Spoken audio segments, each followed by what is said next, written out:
Welcome to your community. This is your hometown. This is Walton Entertainment. This is where you can hear from the community and those making a difference. We explore topics, local festivals, arts and entertainment, and local news.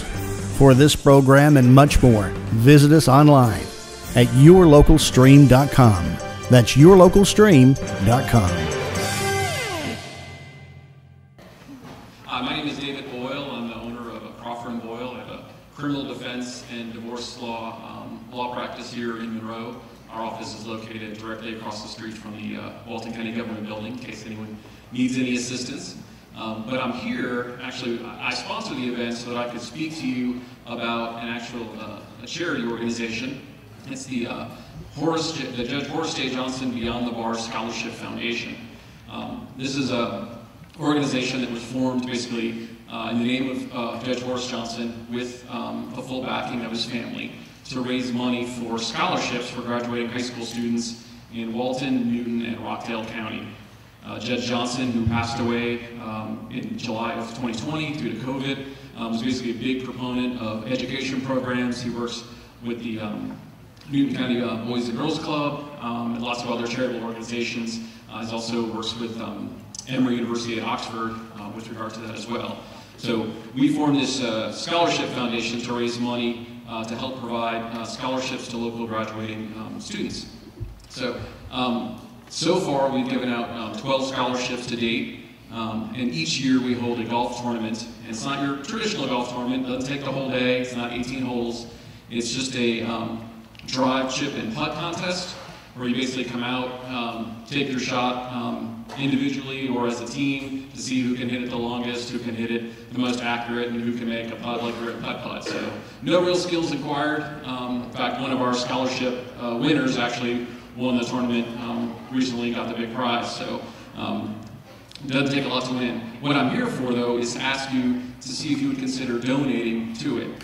You'll see on everyone's table, try to make it as easy as possible. There's a Scan Me QR code. Use your phone. You can just take a picture of it, and it'll take you directly to the donate page. Nobody who works for the foundation makes any money, takes any salary. Everything that we get through this event and other donations basically funds the scholarships. We've increased the number each year and the amount each year. So last year we gave out 6 $1,500 scholarships. The students have to fill out an online application as well as write an essay, which is tied to the state law day program that is comes out in the spring of each year. This year's essay has to do with the cornerstones of democracy, civics, civility, and collaboration. And they have to write that essay and also submit grades, SAT scores, and personal information, particularly leadership categories.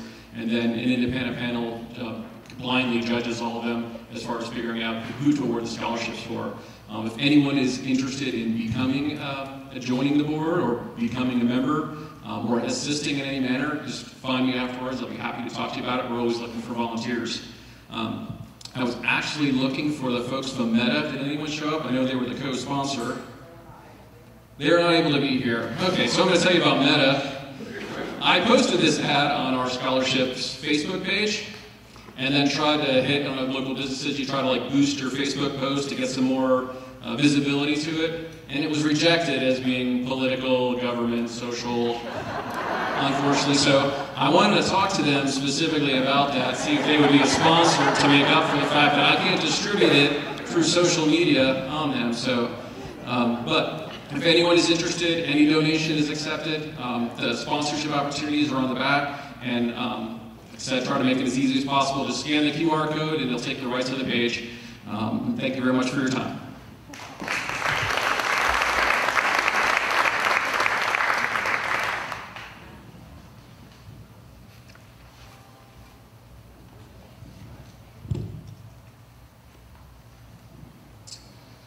David, okay. Thanks again for being our sponsor today. So now is the time for our Member of the Quarter recognition, our first quarter for 2023. So this member represents the health and wellness industry.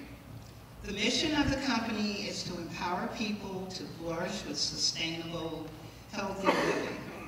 The healthy living is to improve the mind, the body, and the skin. The local representative for this company is an executive regional vice president with them, is involved in the Walton Chamber. She attends our coffee and connections, our luncheons, and some of the Women in Business events as well. So, speaking of the Women in Business events, this is one of the main reasons why we are recognizing this person for our first quarter 2023 member. At our December Women in Business Ornament Exchange, just up the hill at Bowl Springs Coffee, we all witnessed something that you might only see in a movie. We were all up on the hill and looked out the window, and there was a vehicle moving on its own towards the concrete wall right in front of the entrance of the church. And I can tell you all saw that by your comments. You just saw that in your mind. Did you hear what I said? A vehicle moving on its own towards the concrete wall in front of the entrance of the church. The individual we are honoring today ran down the hill, jumped into the moving car, and stopped the car, literally, just before it crashed into the concrete wall. While the rest of us, we just stood and watched in awe. It was incredible. We would like to present Stacy Goddard with our bond, with our 2023 Member of the First Quarter Award. Stacy with us today? Please. Please come forward.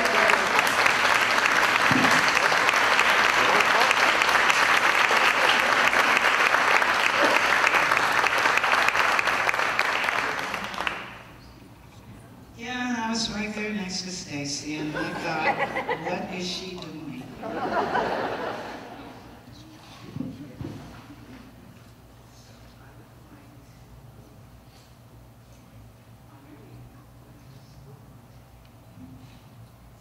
Congratulations, Stacy, and thank you.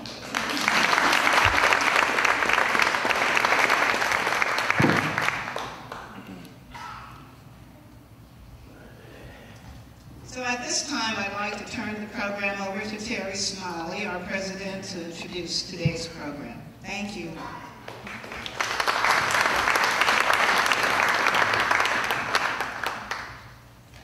Y'all, that really was just remarkable to see happen. Congratulations, Stacy, very deserving. If you know Stacy personally, you know that she really does have a servant's heart, and she's just so genuine. So, congratulations. This is one of my favorite luncheons, and apparently one of yours too. We had 125 people sign up to join us today to find out about our school systems in Walton County. So you're going to get to find out why we are so Walton proud. Speaking of which, you have brochures on your table. Please take them back with you. Please take stacks from the front back to your businesses as well, so that your customers and your other employees also know about Walton Proud. So I'm going to call our panelists on up. So first we have Headmaster Gary Hobbs with George Walton Academy. Let's hold the pause till we go over here. Head of School, Loganville Christian Academy, Rachel Ernst. Director, Dr. Rita Dickinson, Monroe Country Day School. Superintendent, Dr. Carrie Boer, Social Circle Schools. Director, Esther Birch, Victory Baptist School. And last but certainly not least, in the largest system here in Walton County, Superintendent Dr. Nathan Franklin with Walton County Schools. Let's give them a round of applause.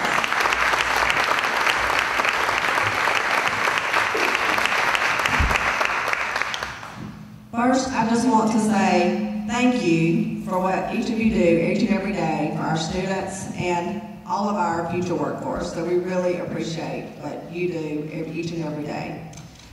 We're going to ask, we have 5 questions ready for them, and then hopefully we'll have time to take a few questions from the audience.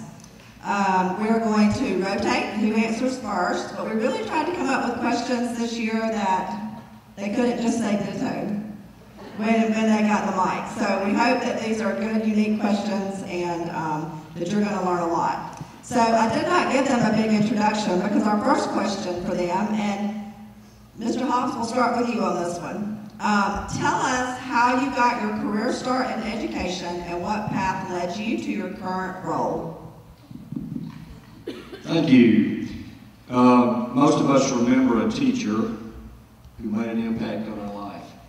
I know all of you do. You also remember some teachers that you hated to go in the classroom. My high school basketball coach had a huge impact on me. And I wanted to be just like him. I went to a very small high school. We had basketball, baseball, and tennis. He was the only coach. Not big enough. Those two gentlemen is why I started in education. I always wanted to be a coach and teacher, so when I got out of college, that's what I did. First in Warner Robins for 8 years. I was in the National Guard at the time, went to work for the Guard full-time on a 3-year tour, which turned into 20.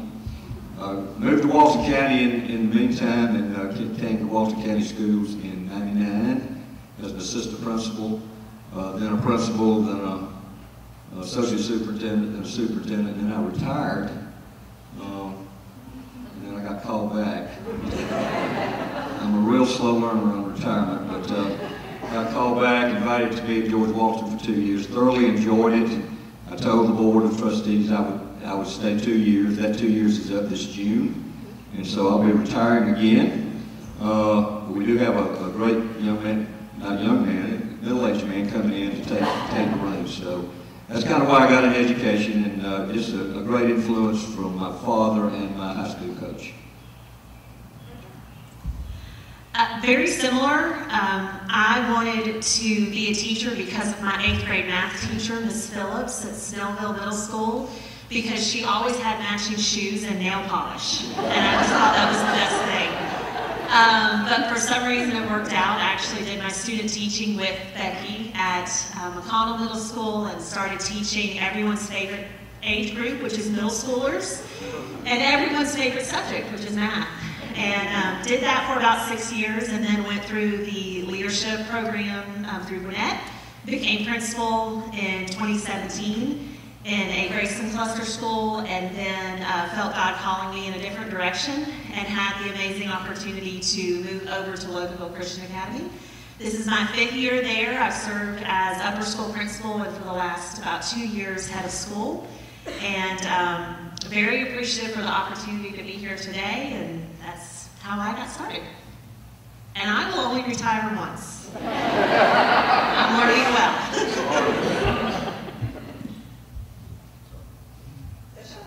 Okay. Oh, sorry.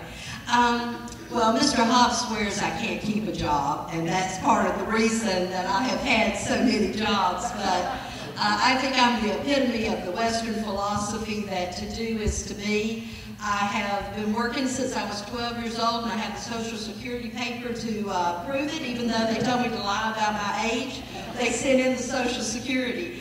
I have been everything from a classroom teacher for the Walton County School District to the Social Circle, city schools, which both I really loved. I have worked on the state level as a curriculum coordinator and teacher trainer and administrative trainer.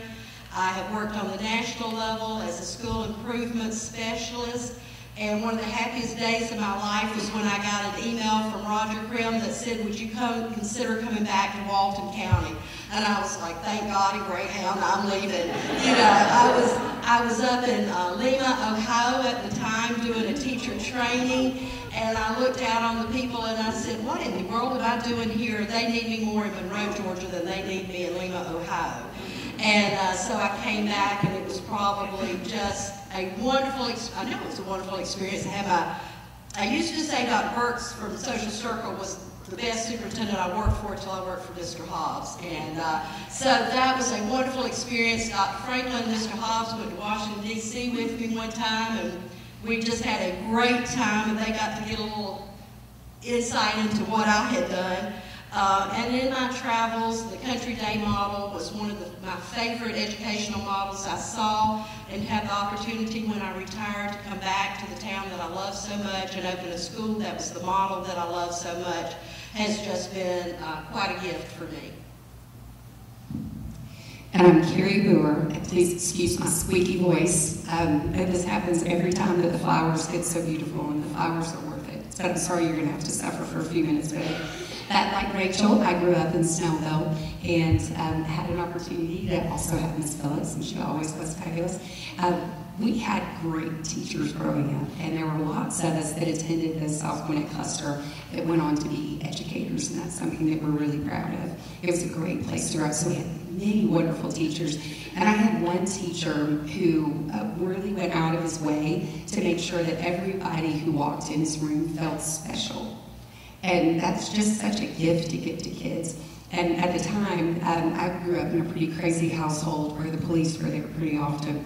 And knowing that I could come to school every day and Coach Spellman was going to make me feel like there was hope and there was calm just made such a difference. So I actually started in education as a school counselor, trying to figure out ways that I could help teachers to make kids who had experiences like I did be better able to focus and learn and maximize their potential.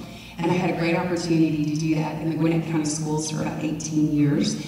And after being in the largest district in the state, I wanted to see what it was like being in the smallest district in the state. Well, we're not the smallest really, but one of the smallest for sure. And it was an awesome opportunity to go from really large buildings where it's easy for children to feel like they're anonymous to buildings where no one is anonymous. And when you ask our high school students what's the best thing about being in social circle, they say it's great because we're family and we know everybody. And then when you ask what the worst thing is, they say we are all in each other's business. And that is the truth. There's no way to be anonymous in social circle. And it's been my pleasure to be there at first as the high school principal, which was my favorite job ever. That was so much fun. And then now as the superintendent. Well, good afternoon, everyone. I'm Nathan Franklin, Superintendent, Walton County School District. Like my colleagues up here, had different options coming out of high school. I grew up just down the road in Gwinnett County in Decula, which, believe it or not, used to be kind of the middle of nowhere in Gwinnett County. And a beautiful yellow and white trailer about as long as these two tables. Went to high school at Decula High School and was 112 pounds soaking wet. I had to run around the shower to get wet back then. And luckily for me, I ran into a teacher named David King. He was my weight training coach, defensive coordinator, wrestling coach, baseball coach, and 6 other things because we were a single-A school. And before long, he had me believe I could do anything I wanted to do. And I had other options out of high school, but I ultimately settled on education, the best thing I ever did. My name is Esther Burge, and I'm the administrator at Victory Baptist School over in Loganville. I'm a product of Christian education. My father started out in public school. I grew up in Indiana, so I guess I'm the odd person up here for that, but don't hold it against me. My father started out in public school, and then the Lord led us to Indiana, where he founded Indiana Christian Academy. That school's still in existence, which is really cool. When I graduated from college, the Lord brought me to Georgia, and since in the 40 years that I've been in Christian education, I'm so thankful for that opportunity. I've had a part of 3 different Christian schools in the Gwinnett and Walton County area. I've been at Victory now for I think about 10 years, and in my, I think 5th year of being administrator, it just all starts to run together. But I'm thankful for the opportunity to continue to work in Christian education and have that impact on the students in our school now. Thank you all so much. Question number 2, Rachel, you'll start this one. What are your top 2 challenges facing your school or school system right now? This was a great question, and the first one for us is capacity.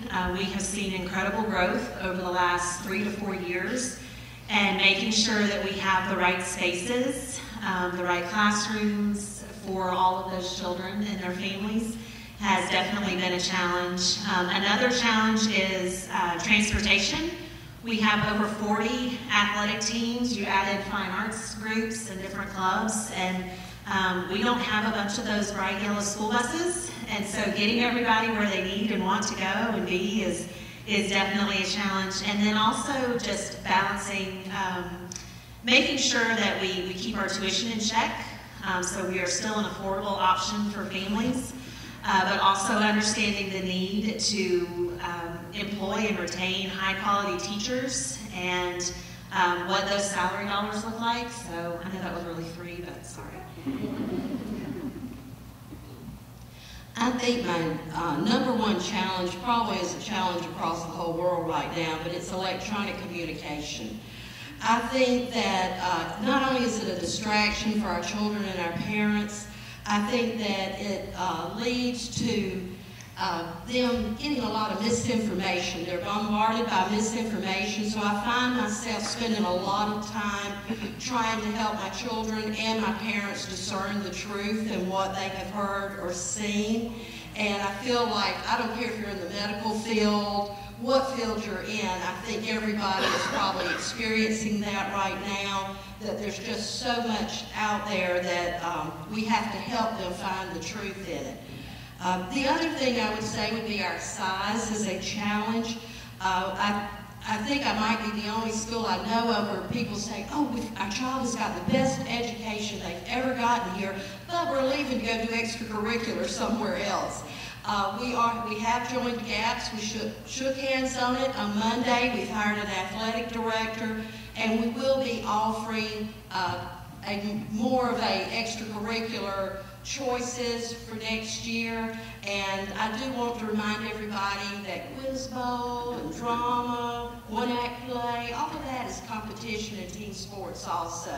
So anyway, I'd say that would be our second biggest challenge.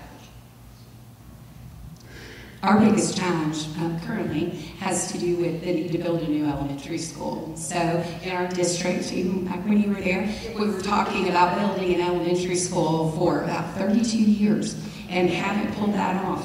And we've decided now we're going to pull it off. We had lots of support with the We Lost vote and have a tremendous amount of community support for this process. However, when we had that vote, we were estimating for a school that you could afford to build back in 2019. And so now things are just twice as expensive. And so it's become much more challenging for us to be able to figure that out.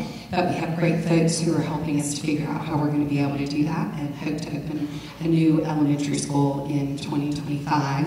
And I need to thank Nathan and his team because they build schools a lot more often than we do, and they have been really helpful to us as we figure out this process. So that's a big challenge for us right now. Another challenge for us has to do with the mental health needs of our students, and you can figure why that's something that I pay a lot of attention to after I told you about how I grew up and what I did.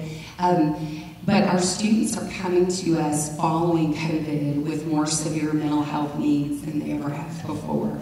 We have dealt with more students with suicidal ideations during the first several months of school than we would have in the past across several years. So our board has very wisely allowed us to develop a partnership with a local counseling agency so that we can schedule counseling appointments for students and for their families that are held right in our school facilities. Parents can actually log into the counseling facilities remotely from their phones at work. And that's helping us. It's helping us to be able to be more responsive to our students' needs who are really suffering, because our students really have a lot of needs. So I appreciate that very much, their support. We've been able to add a social worker. We've been able to add an additional school psychologist. And we know that those things are going to help us to be able to help our kids to maximize their potential. Dr. Brewer mentioned it. One of the things I thought of, and I guess to summarize what she said in a general pattern, I would call it non-academic barriers to learning. And we can all name some of those things and what we're dealing with in society, but they're not getting less, they're getting more. They're increasing, of course, and that's challenging. That's a huge challenge to stay ahead of that. I can remember just a few years ago, those mental health partners that she mentioned, telling them, you're just trying to access easy during the day our children. We're trying to teach them Algebra 1. And now we're saying, please come talk to these children because there's no chance we have to teach Algebra 1 until we address some other things. That's challenging. The work we do is messy.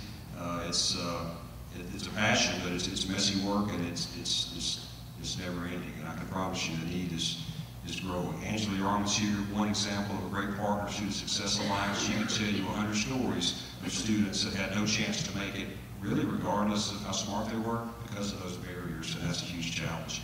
I could probably list 20 things, but just to keep it short, just a newer challenge this year, I would imagine most of you business owners in the audience is not looking at paying $1,580 per person per month.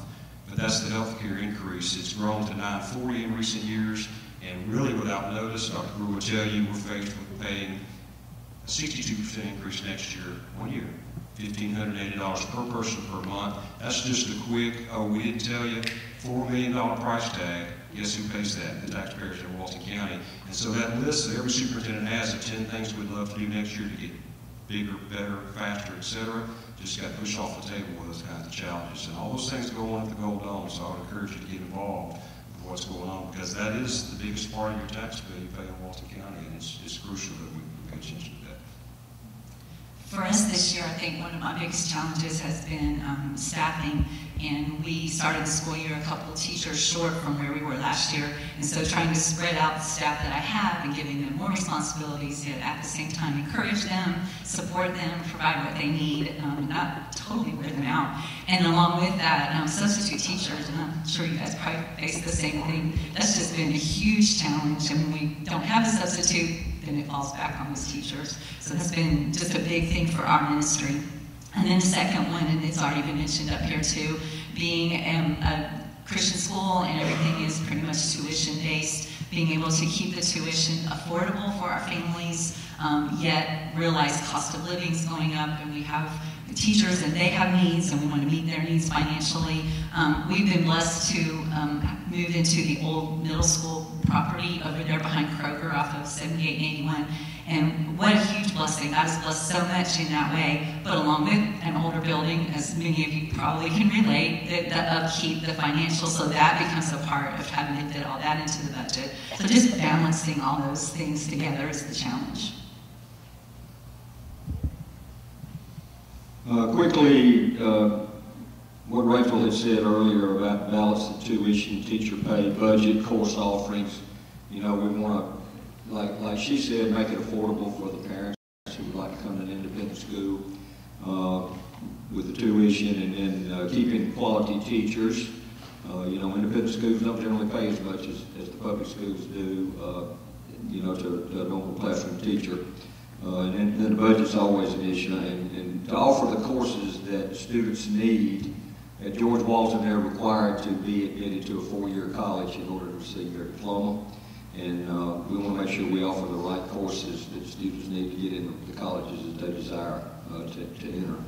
Secondly, balance between rigor, instructional time, and traditions. George Walton's been there over 50 years. There's a lot of really neat traditions going on that campus. When I got there,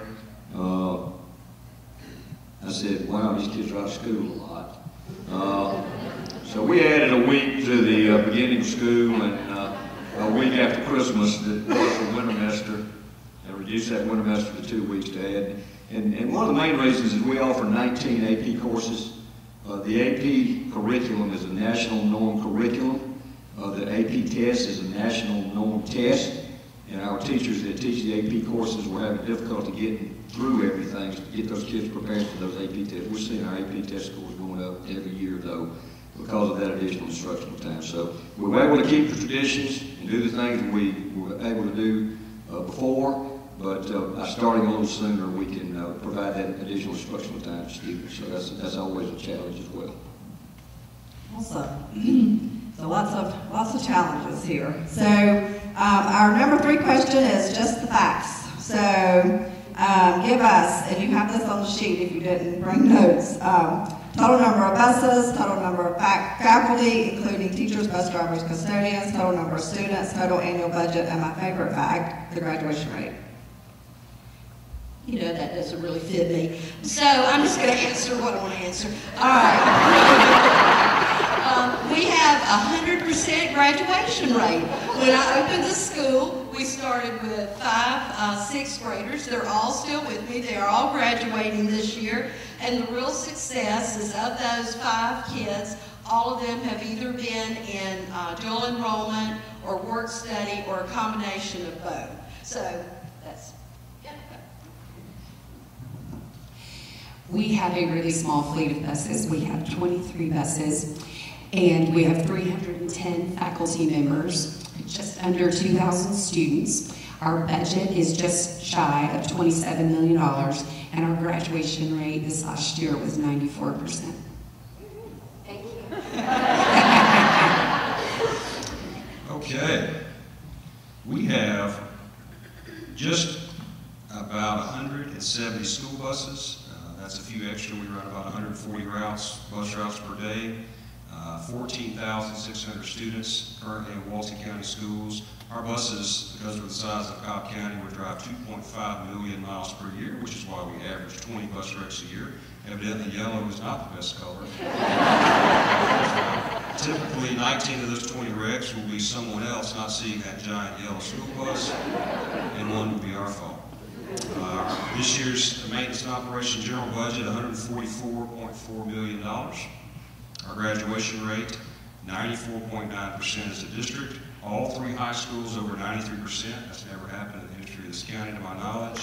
Our retention rate for staff is over 90%. Good luck finding another school district that has that, because people love to come, stay, and live in Walton County and be a part of our school district. We have an exemplary board of education. I'm getting into some other facts here, but 1,700 or so full-time staff. If we had our after-school programs, our part-time folks, we're just over 2,050 employees. That makes us the largest employer in Walton County. Let me stop. My numbers sound like this compared to yours. We have, I think, 2 buses, one that works most of the time, and 2 vans. But we don't run bus routes. We do. One of the other folks mentioned the transportation, like with athletics, and I can so relate to that. We struggle with getting our teams back and forth, but that's not the answer to this question. I currently have 28 staff members. That does include an office staff of about 5, and the rest are both full-time and part-time teachers. The school has been in existence for 30 years, started in 1994, well, almost 30 years, started in 1994 in our previous administrator's home, I believe in the garage, and has grown from that point to this year we have our highest enrollment of 200 students. That's exciting. We also do have a 100% graduation rate. We graduated 5 classes. The school chose to add 1 year at a time as the school grew. And this year is our largest graduating class. We will be graduating 15, and all of those are on track to graduate, so we're proud of that. Okay, George Walton has 9 buses. We run 2 routes, one to Covington Conyers area, one to the Snellville area. Most of those buses are activity buses. We've got 27 athletic teams going all over the place. By the way, our girls are playing for the state championship basketball Friday night, and our boys are in the Final Four tonight. And if they win, they'll be playing in the state championship Saturday. That's at Mercer University, in case anybody wants to go. Long show, but exciting as well. 128 employees at George Walton, 751 students. Applications for next year are exceeding all expectations. Our budget is around $10 million a year. Operating budget. Our graduation rate is 100%. As I said, every student must be admitted to a 4-year college. If we see that somebody's not going to graduate, I send them back to Dr. Franklin.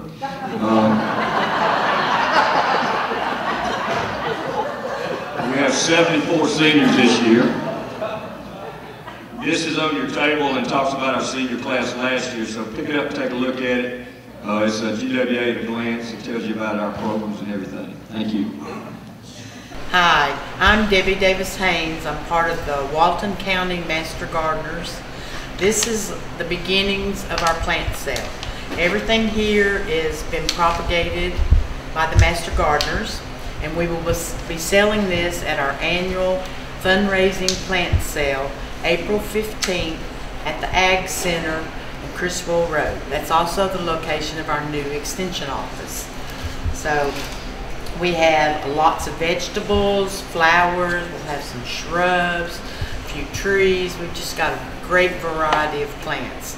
So we look forward to seeing you Saturday, April 15th from 10 to 2 at Criswell Road Agricultural Center.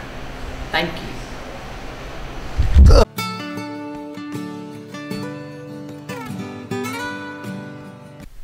Hey everyone, my name is Joel Burnsett and I'm the Ag and Natural Resource Agent at the Walton County Extension Office. And today I wanted to let everyone know that we have started accepting applications for our annual Walton County Master Gardener classes.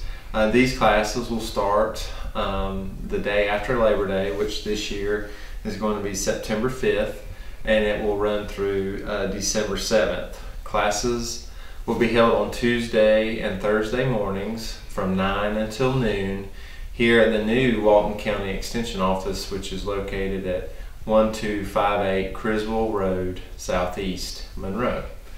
And the deadline to have your application in is June 1st. So if you want any more information on our classes or anything like that, you can call us at the Walton County Extension Office, or you can stop by.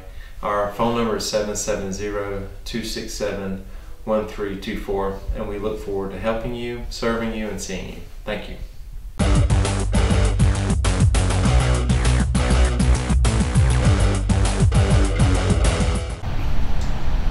Hi, I'm Jody Johnson. I'm here with another recreation report. Glad to see that spring is in the air and all of our spring sports are well underway. All our teams are out at the parks practicing. I will mention a little bit about our winter sports, our basketball programs. We had a few teams that all participated in our GRPA, the Georgia Recreation and Parks Association All-Star events, and our 9 and 10 boys and our 7 and 8 girls will be advancing to the state tournaments the first week here in March.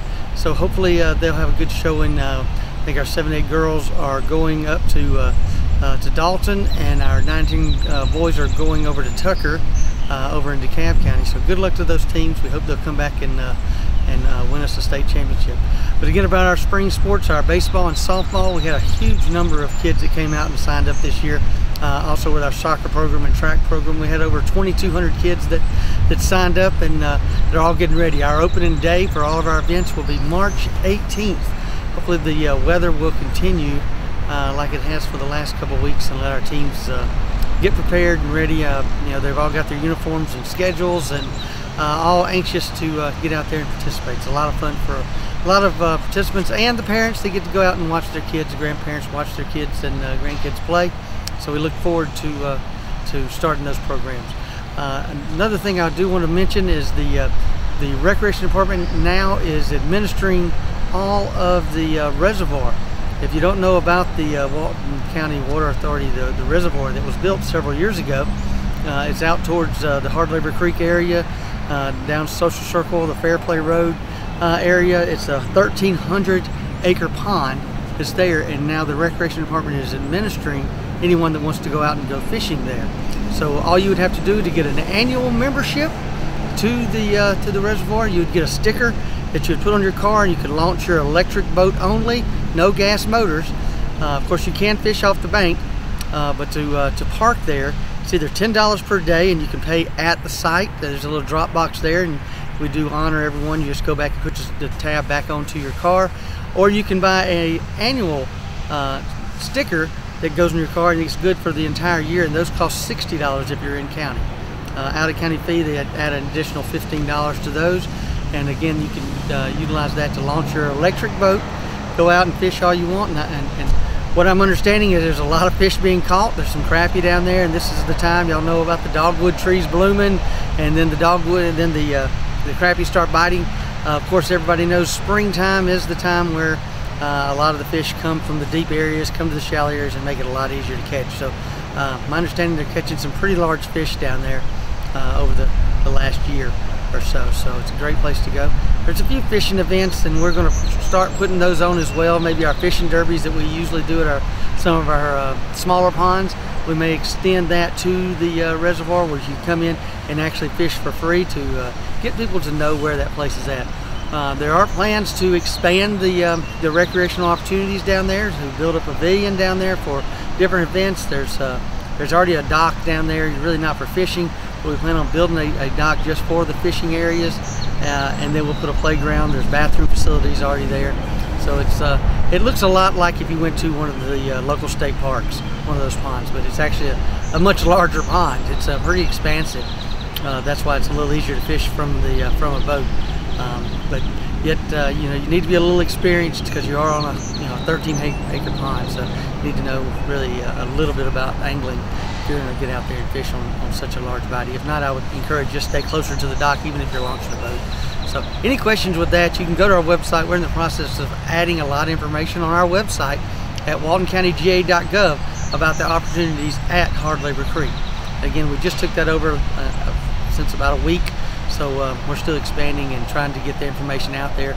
You can buy those things at any of our community centers in Loganville, at Meridian, at Felker Park in Monroe, or in Social Circle at our new South Walton Community Center. We always encourage everyone to come out and go to our website, but come to our community centers and learn what's going on. Our staff would love to give you a tour of the facility and let you know about all the programs that we have. So until next time, thank you very much. Don't have. Hi, welcome to Monroe Walton Center for the Arts. The happiest show of the year is here. It's our elementary student art show. It is just such a great show. I think we have all of the public school elementary schools with the exception of Walker Park, but I think we have all the others.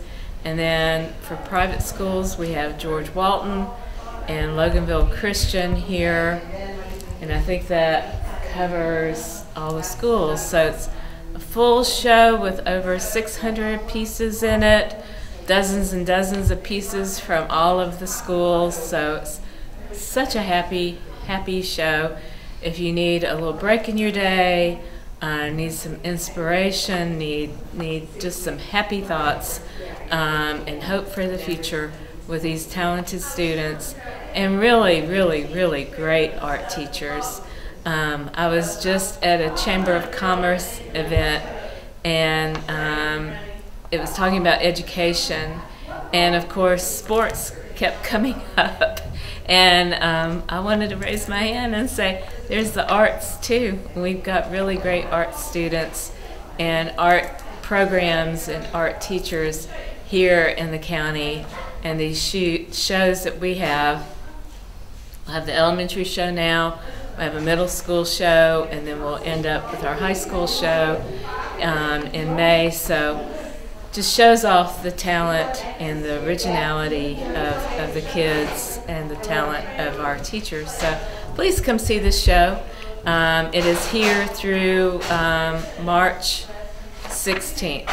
We will have a reception here to honor the artists that are in the show on March 16th from 6 to 7:30. Of course, parents and grandparents and friends are invited, but the public is invited as well, just to come out and support these artists. So that is what is in the gallery. We're at the beginning of March as this is being filmed, and I just updated our March events and classes calendar. We have, I think, close to 70 events and classes in March, and so I can't, of course, go over all of those in all of these little talks with Paul. I try to cover one or two things that might be new or coming up. We do have a watercolor class that's kind of new, and it's an 8-week course. It's already started for February and March. The next course will begin in April. I think April 14th is when the next watercolor course will start, and it's an 8-week beginner course, so you don't have to know anything to take this class.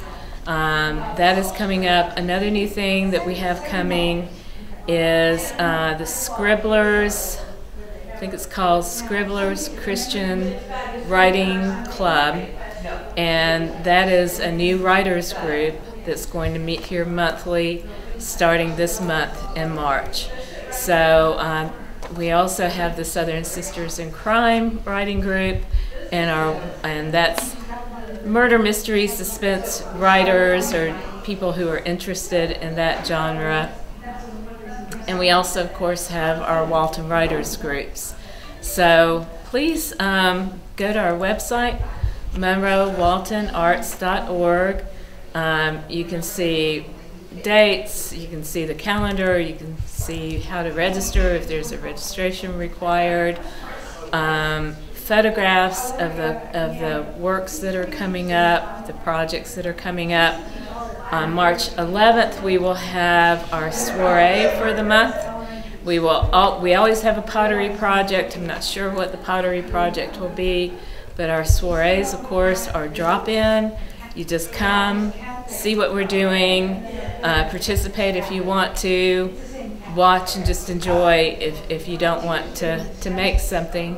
But we always have a pottery project. We usually have some kind of little mini painting project.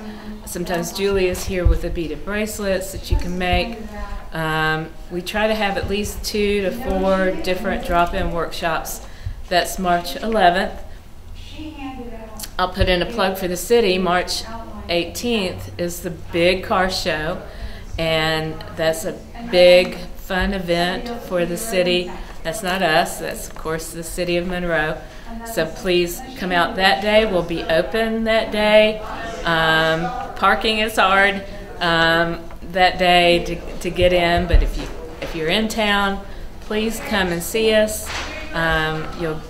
You can pick up our class list, get information about us, see what all we have going on here. On the 18th, the old time music players will be here from 1 to 4. So that's on that car show date.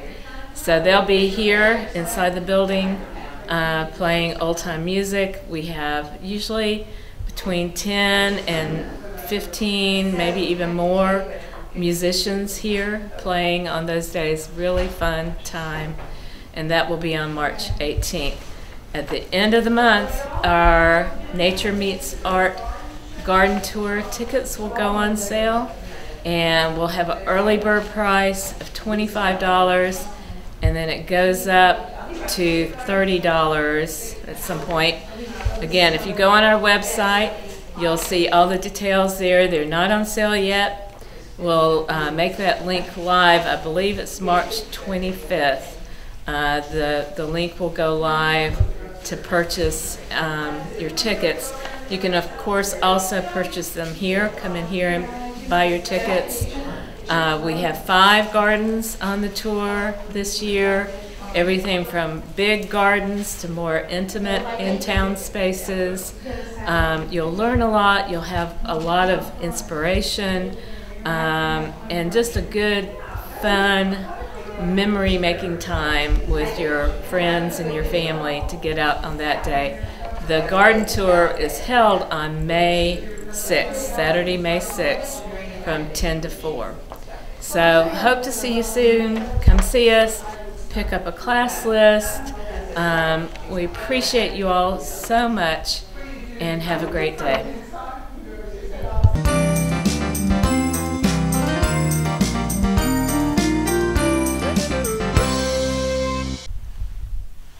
Hello, I'm Kenny Sargent with Keep Walton Beautiful in the Walton County Recycling Center. I want to thank everyone for tuning in. The first thing I wanted to discuss is effective March 10th, we will be going up on our scale rates here at the Recycling Center. They will, from March 10th on, they will be $65 a ton for any of the items that are disposed of here at the center. Basically the landfill cost went up, and we were forced to go up to kind of match the increase we're seeing. So starting March 10th, everything that's disposed of here at the Recycling Center when you come across the scale will be $65 a ton for those disposal fees. Again, if you have any questions about that or want to know more, give us a call here at the Recycling Center, 770-267-1421. We'd be happy to discuss it a little more, hear any of your questions or concerns about that. So give us a call. Again, that goes into effect March 10th.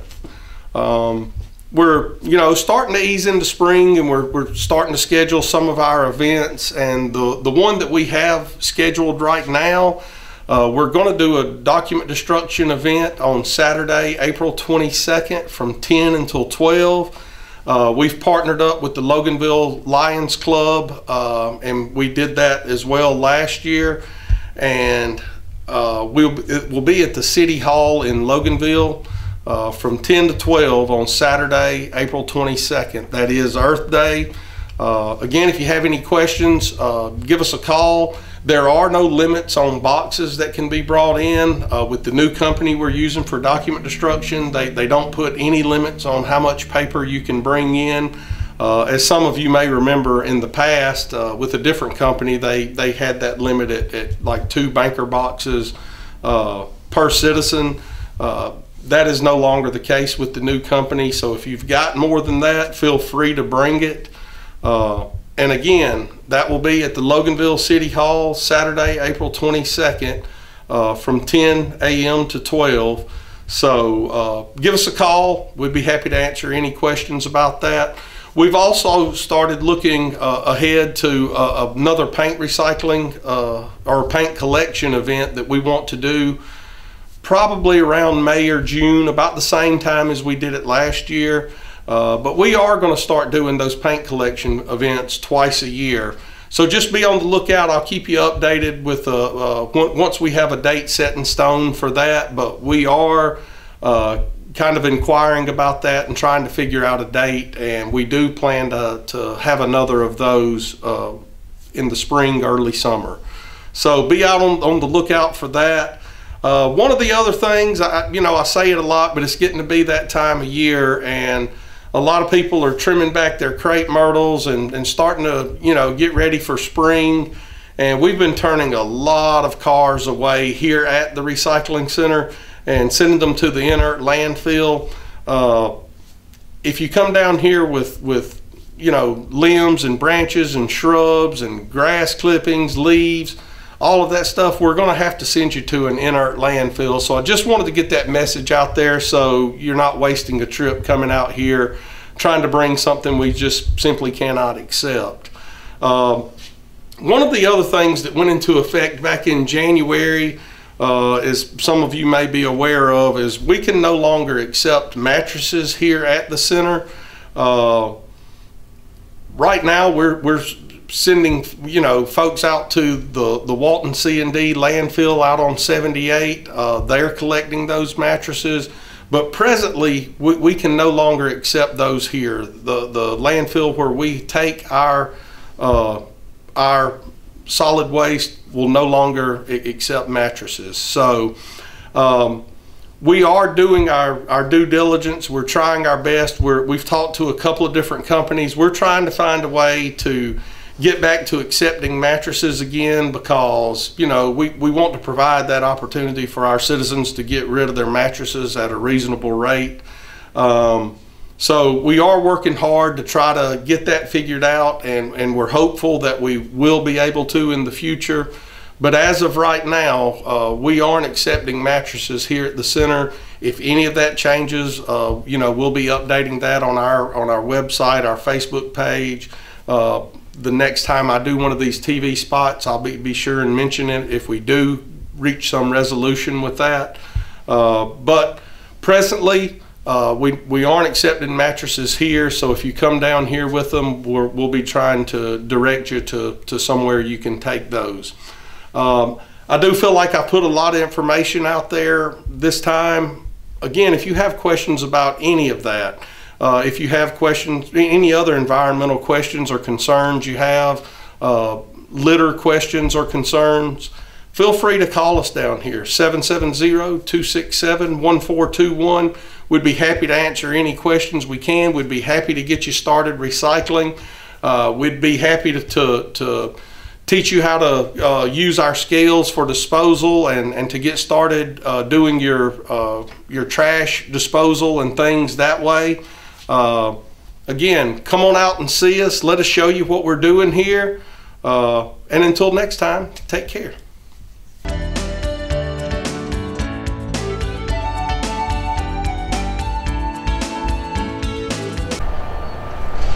Hey, thanks a lot for tuning in today. As always, we'll show you some of the dogs that are here at the Walton County Animal Shelter.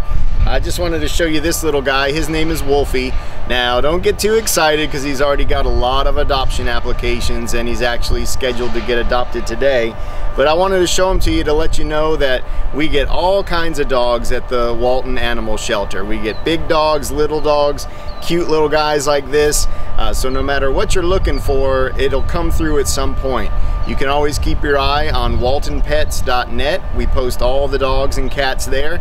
If there's something particular you're looking for, you can just go there, keep a watch out, and maybe someone like little Wolfie here, you'll be blessed to bring him into your home. So don't forget about looking at waltonpets.net to see all the dogs and cats that are at your local animal shelter. This is Don Juan. He's a pit. He's a year old, not neutered, lots of energy. Here we have about a 4-month-old pit mix puppy, lots of energy, wants to be loved, he wants to be with you. Did good with the animals that y'all just seen, going through with them. He's got lots of energy.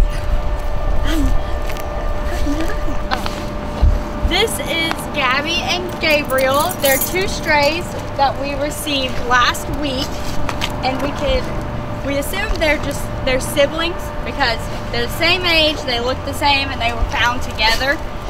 And they haven't had much interest on adoption, but they're only about 10 months old.